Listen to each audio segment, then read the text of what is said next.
what I'm grateful for in this new culture is that our experience is valued. You know, for a long time, our experience didn't matter, especially as Black women.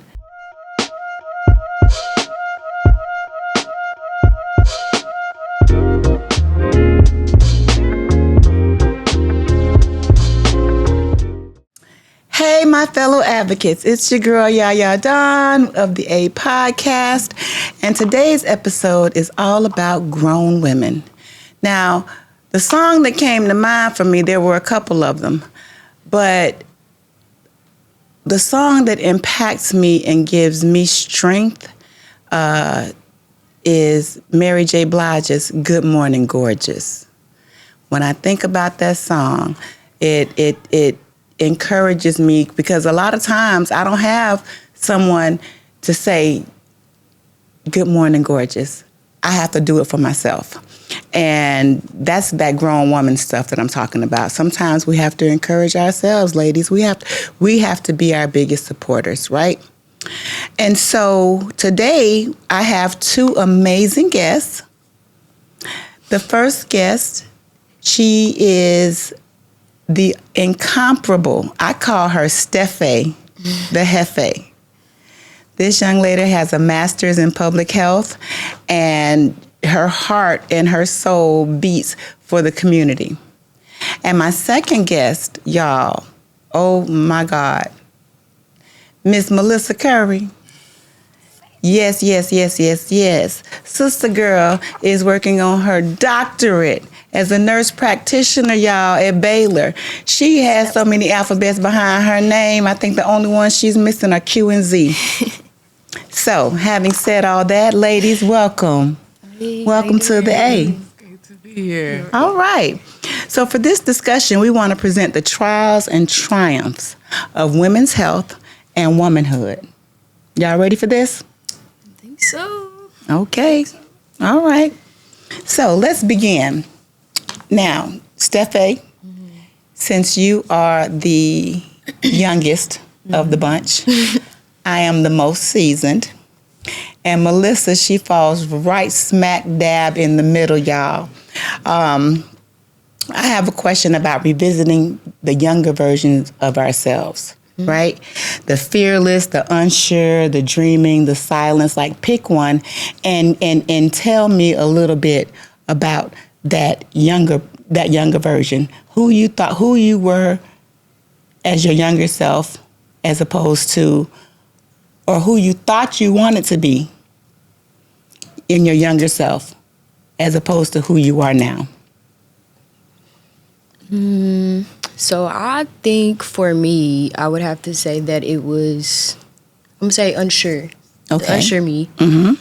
I wasn't sure of myself growing up. It was very hard to do that because I had parents that had me when they were 17. So they're still trying to figure themselves out. And then now we have me, and then I had two younger siblings after that. So having young parents is just hard to do that, like, because they're trying to figure out adulthood for them. And so along my journey, I'm just, what am I doing here? How do I get here? How did I get to this point where I'm at today? And I think it simply just came from having that village of mine that I ain't gonna say everything about my village was just perfect, but through lived experience watching other people, I was able to get to where I'm at today, to say that I'm a very confident Black lesbian woman. And I don't think I would have gotten here had I not been for the experiences of having young parents. So I think that's just really... I don't see you as an unsure individual, Steph. Like what you may not know is that, like, I admire your ability to know what you want in life and then to go for it. Like, you know, I remember when you were pursuing your master's, you didn't let anything stop you. You know, you have some goals. Now you have some new goals as you approach the dirty 30. And I have no doubt that you're going to succeed. Well, thank you for that, Yaya. Welcome. You're welcome. And now, Ms. Melissa. I love that, Steph. Thank you. I think when I think about my childhood, I was always very quiet, very shy, very meek. I have similar characteristics as an adult. However, I feel like I've walked into my power because I'm the type of person where I sit back and I observe and I watch people and then I don't respond quickly. And I've always been like that since a child. People are like, oh, Melissa, you're so quiet. It's not that I'm really quiet. It's I have to learn my environment. I have to see exactly who I'm talking to and understand and feel comfortable to be able to speak in that particular environment. And so I think because of that, that's built my ability to have a lot of wisdom as an adult, and so and discernment. And so I take that time as a child. I dealt with a lot of childhood trauma in my life, but it's built me. It's made me stronger. I think it's made me a better mother, a better wife, a better daughter, just a better person overall because of the fact that I understand that I'm an overcomer and that my traumas, my experiences don't necessarily define me, that I can overcome those things and become who I want to be. And so that's where I'm at today. Okay. So, Melissa, let me ask you this. What were your ideas about adulthood? Like, what did you think adulthood would look like versus how it actually is? Okay, so I'm going to tell a brief story. I'm the middle child. And so although I'm the middle child, I've always been kind of like acted like the older child in my family. And so I used to tell my parents that, you know, being parents is so easy and you have it so good. And so my father actually made me take care of a baby doll for a week. And I had to train this baby doll. I had to feed it. My father would wake me up in the middle of the night saying, Melissa, come on, it's time. And I was like 9 years old at this time. And I was a mess. By the end of that week, I just wanted to go outside and play. I said, I don't want to do this. Y'all can have this. And so that was like, I had to realize that, okay, I needed to remain a child because there's freedom in being a child. And so I find myself speaking those things, similar ideologies to my children. You know what I mean? Although they don't want to grow up too fast. They've never voiced that, you know what I mean, to me at least. So I'm blessed in that area. But yeah, I think it's important to realize that when you're a child, you need to stay in the child's place and not to grow up too fast. I think my desire to want to grow up too fast is also what got me into a lot of trouble as a teenager and things like that. And so I kind of reflect back and I wish that, you know, I would have really embraced my childhood. I'm with you there, Melissa. Like, I think about, I wanted to be grown. I didn't like the rules. I didn't like, because I was always loquacious. Okay. Right? So,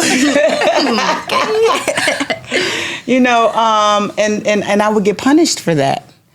And I couldn't wait to be an adult so that I could speak my mind and, you know, and of course, the whole world was just waiting for me, and they were just like bated breath, wanting to hear everything I had to say. Girl, come to find out that was not the case at all. But yeah, so I was the exact opposite of you, where you were quiet and reserved. No, I've always been out loud. I've always been, you know, loquacious. So, Steph, what have you found out about the power of maturity and understanding your worth, your needs, your desires, and your boundaries? What I have found out is that you need all of those things. That's for sure. I've found out that without them, for me at least, I cannot operate without it. Operating on the outside of that has caused me a lot of heartache, headaches, torn turmoil in my own mind, just a lot of unneeded stress. So I find that having those things, as I'm learning to still build them now, it's more refreshing. It's more peaceful. I'm able to focus more. I feel like I'm able to stand up for myself and really speak how I feel and not be afraid of like what's going to come after that or who's going to have something to say or who I may lose in the process. It's been a very refreshing moment for me. And this is something I've been doing within the last 2 years, I could say. So I wish that I had that level of maturity at your age. You know, it took me a few more cups of coffee, shall I say, to learn the importance and the value of boundaries, to be able to express my needs and my desires. Because sometimes we let outside influences dictate. Most definitely. Yeah. I definitely agree. I feel like that was a lot of my life in college. Because high school, it was a little bit reserved for me. And well, my parents tried to as much as possible, but once I got to college, it was like, okay, I'm on my own. I could do what I want to do. So the interactions I had were ones that they weren't the best, some of them, but I would say a lot of the influences that I did have, I feel like of course they were needed. Because I don't think that I would be able to be here today to say these are the type of boundaries, these are the type of friendships I want to have, this is the type of relationship I want to be in, or the type of women I want to date. Like, of course it wouldn't have came from anywhere had I not had those experiences in college. So, exactly right. All right, and Miss Melissa, you mentioned earlier, I think you mentioned the word perfectionist, if I'm not mistaken. But I want to expound a little bit more on that, especially when it comes to Black women and perfectionism and the pressure to always like get it right. I don't know if I actually mentioned perfectionism. Okay. But it's funny that you say that because I think I fall into that category. I think you was just reading me. wait a minute, just a little bit. But I definitely struggle with that. However, I will say, so I just turned 40 this year, and there's been a shift in my mindset when it comes to always having to be perfect and always having to act perfect and respond in a perfect way. And this sense of fearlessness has come out of me since turning 40, realizing that, essentially I may have lived half my life already. And so I need to be sure that I live my life to the fullest and be unapologetic. And so embracing my flaws, embracing who I am, the good, the bad, the ugly, is all a part of me. It makes me who I am. And so I would have to say that perfectionism, I feel like it's gone out the window for me. I've thrown it away because, and even just being here today, like I know, I was nervous and, but I say, Melissa, you're dealing with a little brain fog right now. I'm dealing with some thyroid issues. And so like I said, that's me. It's me regardless. You know what I mean? And I think as, even as we get older, we deal with like specific like issues when it comes to even like menopause, perimenopause, and all these different things that kind of affect us as women, and which I'm, kind of in the newer stages of this, but walking into it and understanding it allows me to say like, I'm a woman just like any other woman. And at the end of the day, we as women, we all deal with the same similar challenges, even if we want to hide it. We're all some kind of way dealing with those same issues. And so we've got to embrace those imperfections. Ooh, so you mentioned menopause, perimenopause. I'm not trying to have that, by the way. I hope I skip it all together. Just hope it skips me. I'm not even going to lie to y'all. Listen. For those of us, and I'm going to use the politically correct term, for those of us who were born with vaginas, menopause is one of those things that we must go through. And I'll tell you all, I'm just going to give y'all a heads up. There's more to menopause than hot flashes. There's more to menopause than mood swings. There's more to menopause than weight gain. Let me tell you something. I found out something recently that I wish that I had never ever had. I'd never needed to know this, but like when the decrease in estrogen causes a pH imbalance that shows up in some not so wonderful, pleasant ways. Oh gosh. I'm just saying, I wish somebody would have told me that. Thank you for telling me. You're welcome. Now you know what you got to look forward to. Oh man. And the crazy part is, like, as a woman living with HIV, like, I started menopause a lot earlier than what's normal. Menopause for me started at the age of 40. Some people start menopause a little earlier, but most people started a little later. And so for like living with HIV, aging with HIV, a lot of things happen to us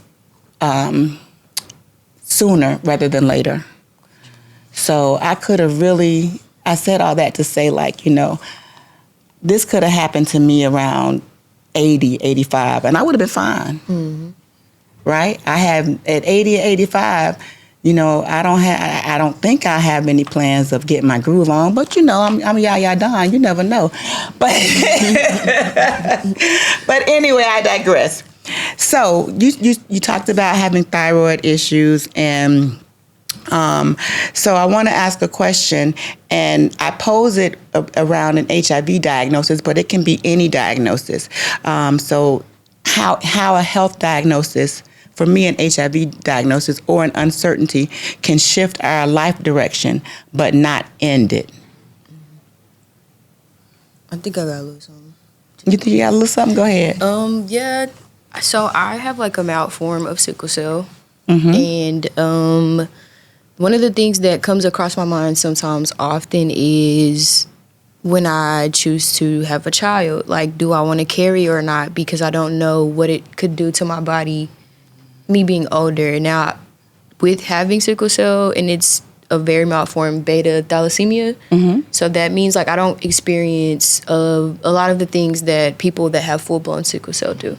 So it's, like, still one of those things that still cross my mind, though, because dehydration can be a factor, or the weather changing can be a factor. My stress could be a factor. So those are things that I consider as I get older, because I don't know which path I want to go on. I don't know if I would want to try to carry a child myself, or if I just want to go ahead and allow, like, to have a surrogate. And those are things that I constantly think about, just because I don't know what it could do to my body later down the line. Oh, and I think he will be so beautiful with that baby bump. You would be just too adorable. And what about you, Melissa?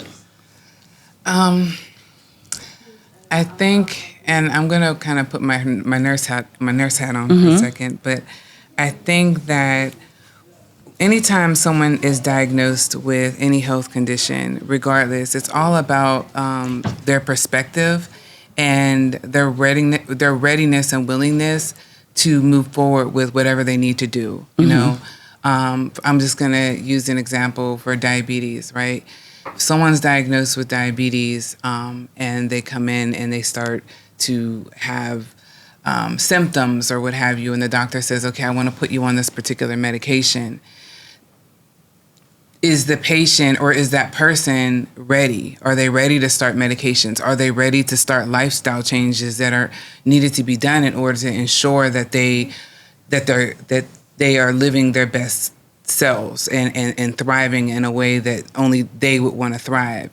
And not everyone is ready for that. And so understanding that and giving people grace for where they're at and meeting them where they are.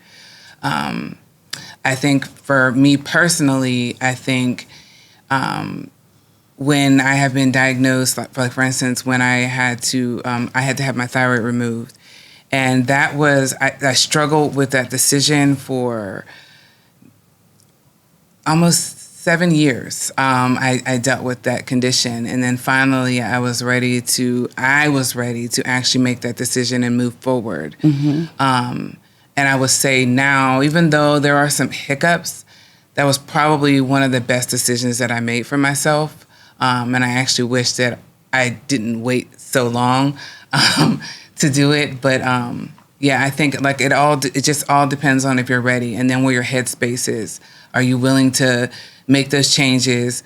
And what additional supports? For me, I'm big on self-care. I love and enjoy self-care. And so that's important to me beyond just the actual medical condition, but ensuring that I'm my best self, both mentally, physically, spiritually, emotionally, in every way.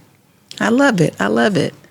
And so I just want to encourage our listeners to show it, to show their talent, to show their joy, to show their confidence, and to show their voice. Like we've had some shining examples of what we can do as Black women when we put our minds to it. And I also want to take this time to celebrate us Thundercats. And what we bring to the community. Our experience. I joked with you all earlier and said that the only letters behind my name are ITE, which stand for I'm the experience. And what I'm grateful for in this new culture is that our experience is valued. For a long time, our experience didn't matter, especially as Black women. We were always at the bottom of the totem pole. Our voices were not heard. And now, not only are our voices heard, but they carry value. Black women are the answer.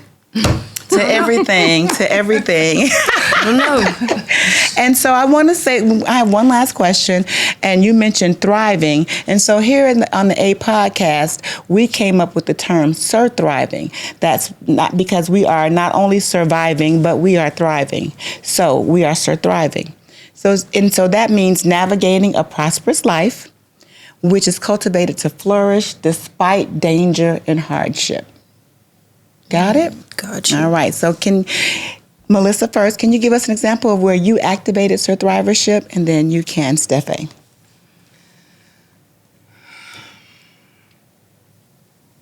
That's a good question. Mm-hmm. I would say definitely I thrived, I would say, in my career. I'm always pushing myself. I'm always trying to be better. I'm always trying to learn more and trying to be my best self. And so I would definitely say my career would be something that I feel very strong about and very proud of. Yes. I love that. I'm here for that. For me, my life changed 7 years ago. I lost my dad when I was 21 years old. That's when your adult life is really starting off. And I feel like I've thrived through it all. Came out on the other side, and today I could say that tomorrow is his birthday, and I have a smile on my face because tomorrow is my dad's birthday. So, yeah. Wow. So beyond my diagnosis on April 11th, 1989, October 10th, 2010, I lost my mom, and her birthday is Monday. Oh, okay. And so just thinking about some of her last words to me, like the stuff I put her through. But some of her last words to me were, she told me that she was proud of me. And so occasionally, like especially when I was in D.C., because I was in D.C. when she told me that. And so then revisiting D.C. this past week, I started thinking about that again, and I was like, God dang, Mama, if only you could see me now. Yeah, I have those moments all the time, but my friend definitely affirmed that for me. A couple of weeks ago was his death anniversary, and she was like, look at your life. Your dad is proud of you. Like, yeah. Nothing else. So I think just finding peace in that is definitely one of those things that has helped me get to where I'm at today. We're also thrivers. So, what does it mean to run your own life as a grown Black woman, spiritually, emotionally, sexually, and medically? Those are the questions. That's the question that I would like you, my advocates, to think about. You can go ahead, like, comment, subscribe. We'd love to hear from you. But take a moment. Think about it. Also, are you on your grown woman-ish? If not, continue watching the A Podcast. Reach out to us. You have Miss Melissa Curry. We have Steph the Hefe Jordan and myself, Yaya Dawn. We can help you get there. Until next time, thanks for watching the A.